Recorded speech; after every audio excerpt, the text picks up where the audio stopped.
ताज्या घडामोडी पाहण्यासाठी सी24 तास या यूट्यूब चॅनलला लाईक करा, शेअर करा, सबस्क्राइब करा आणि बेल आयकॉनवरती क्लिक करायला विसरू नका।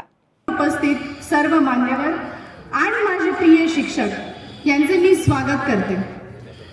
निरोप खरं तर हा शब्दच फार जड आहे, पण तरीही आज मी माझ्या या शाळेबद्दल आणि इथल्या शिक्षकांबद्दलच्या फिलिंग्स तुमच्याबरोबर शेअर करणार आहे।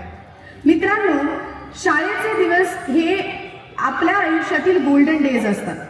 मला आपल्या या विद्यामंदिर शाळेत येऊन हार्डली 1.5-2 वर्ष झाले असतील, पण इथल्या टीचिंग आणि नॉन टीचिंग स्टाफने मला इतकं छान कोऑपरेट केलं की जणू मला असं वाटू लागलं की मी याच शाळेतली विद्यार्थिनी आहे। इथला टीचिंग स्टाफ इतका जबरदस्त आहे ना की स्टडीज असो किंवा बाकीच्या ॲक्टिव्हिटीज इथे प्रत्येकाला फेअर चान्स दिला जातो। आणि मला खरं तर इथला टीचिंग स्टाफ खूप जास्त आवडतो, कारण की मला प्रत्येकाकडून काहीतरी नवीन शिकायला भेटतं। माझा या शाळेतला टर्निंग पॉईंट म्हणजे मी पार्टिसिपेट केलेली वादविवाद स्पर्धा। 11th मध्ये असताना मी वादविवाद स्पर्धेमध्ये पार्टिसिपेट करण्याचं ठरवलं होतं। या शाळेत जेव्हा मी आले तेव्हा सगळ्याच गोष्टी नवीन होत्या माझ्यासाठी, टीचिंग स्टाफ किंवा इथले स्टुडंट्स सगळंच नवीन होतं। पण एकदा माझ्याकडे संधी येते की या स्पर्धेत मला पार्टिसिपेट करायचं आहे। गेली 10 वर्ष मी ज्या स्कूलमध्ये होते तिथे मी मोस्टली स्पीच किंवा अँकरिंग केली, ते सगळं इंग्लिशमध्ये केलं होतं। मराठीमध्ये कधी काही जास्त ट्राय केलं नाही, त्यामुळे यावेळेस मला वाटलं की काहीतरी नवीन ट्राय करून बघू। आणि या स्पर्धेमध्ये पार्टिसिपेट करण्यापासून ते रँक आणण्यापर्यंतची जी प्रोसेस होती त्यामध्ये सगळ्यात जास्त मला आवडलेली गोष्ट ती म्हणजे घनवट सरांनी माझ्यावर ठेवलेला ट्रस्ट। एका बाहेरच्या शाळेतून आलेली मुलगी, कदाचित माझं नावही त्यांना व्यवस्थित माहीत नसेल तेव्हा, पण तरीही त्यांनी मला सपोर्ट केला, माझ्यावरती ट्रस्ट ठेवला आणि मला आणि माझ्या सबऑर्डिनेटला घेऊन नगरला कॉम्पीट करण्यासाठी आम्ही गेलो। तिथे वादविवाद स्पर्धेमध्ये माझा डिस्ट्रिक्ट लेवलला 2nd रँक आला। But all credit goes to Ghanwat sir, कारण की त्यांनी जर तेव्हा मला सपोर्ट केला नसता तर कदाचित माझा जो स्टडी चालू असणारा ग्राफ आहे तो थोडासा हाईप झाला नसता आणि कदाचित मला इतकं छान कॉन्फिडेंटली एखाद्या विषयावर बोलता आलं नसतं। So special thanks to Ghanwat sir की तुम्ही मला इतका छान सपोर्ट केला।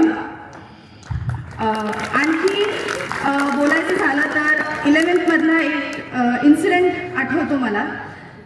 मी जेव्हा इथे आले होते तेव्हा खूप क्लॅशेस होत होते माझे या क्लासमध्ये आणि मला असं होतं की मी माझे प्रॉब्लेम्स कोणाबरोबर शेअर करू किंवा गायडन्सची अपेक्षा कोणाकडून करू।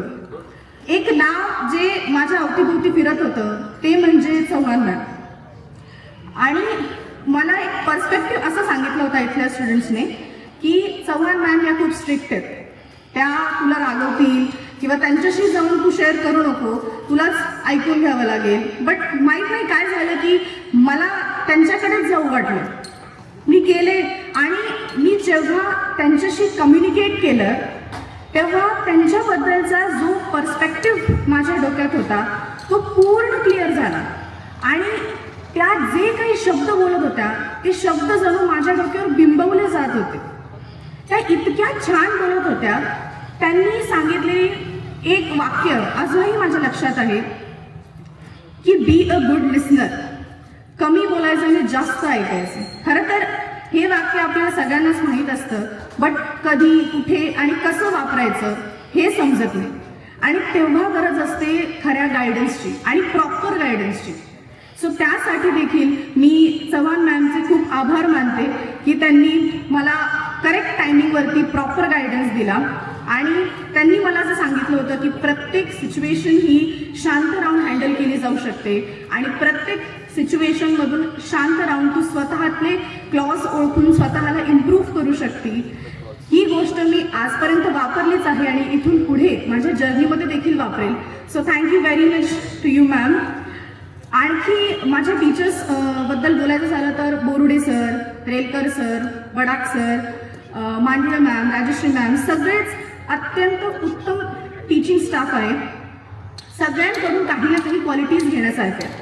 एक टीचर नाही तर जेव्हा एक व्यक्ती म्हणून आपण त्यांच्याकडे बघतो तेव्हा प्रत्येकामध्ये काहीतरी अशी क्वालिटी आहे की जे आपण आपल्या रोजच्या लाईफमध्ये किंवा आपल्या पुढच्या जर्नीमध्ये यूज करू शकतो.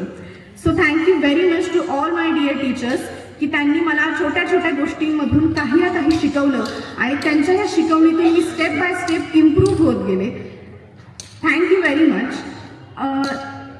वो दिन भी क्या दिन थे म्हणत आजचा आपला हा शाळेतला शेवटचा दिवस आणि माझं ह्या शाळेतलं हे शेवटचं स्पीच. मी माझा या शाळेतला शेवटचा दिवस तर नक्कीच मानत नाही, कारण एखादा व्यक्ती कितीही जगभर फिरला तरीही तो त्याच्या रूट्सकडे परत येतोच. आणि तसंच मीही माझे टार्गेट माझे गोल्स अचीव्ह केल्यानंतर माझ्या अचीवमेंट्स शेअर करण्यासाठी त्याचं क्रेडिट देण्यासाठी माझ्या टीचर्सला भेटायला पुन्हा नक्की येणार. So thank you very much to all my dear teachers for being a part of my journey. I am very lucky to have all of you. At last एवढंच सांगेन, ध्येय दूर आहे म्हणून रस्ता सोडू नका, स्वप्न मनात दडलेले कधीही मोडू नका. पावलोपावली येतील कठीण प्रसंग, पण ध्येय पूर्ण होईपर्यंत हार मानू नका. All the best to all of you for our exams, and once again thank you my dear teachers for being a part in my journey. Thank you everyone.